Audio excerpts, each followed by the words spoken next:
AI আমাদের হাতের মুঠোয় এলেও এর ব্যবহার কতটা কার্যকরভাবে হচ্ছে?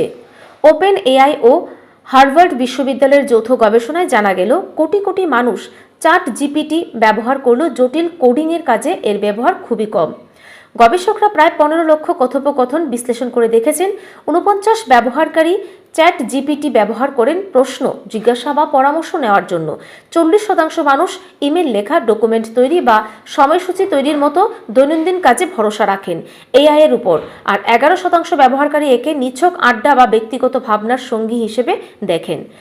হার্ভার্ডের অর্থনীতিবিদ ডেভিড ডেমিংয়ের নেতৃত্বে হওয়া এই গবেষণায় আরও উঠে এসেছে, ভারত এখন বিশ্বের দ্বিতীয় বৃহত্তম চ্যাট জিপিটি ব্যবহারকারী দেশ। মোট ট্রাফিকের প্রায় 8.7% আসে ভারত থেকে, যা মার্কিন যুক্তরাষ্ট্রের অর্ধেকেরও বেশি। নিম্ন মধ্যম আয়ের দেশগুলিতে এর ব্যবহার 4 গুণ হারে বেড়েছে। বিশেষ বিষয়, এক্ষেত্রে লিঙ্গ বৈষম্য প্রায় নেই বললেই চলে। ফলে জটিল প্রযুক্তির চেয়ে দৈনন্দিন সমস্যার সহজ সমাধান দিতে কৃত্রিম বুদ্ধিমত্তার প্রতি মানুষের ভরসা বেশি। ব্যুরো রিপোর্ট, ঋদ্ধি নেটওয়ার্ক।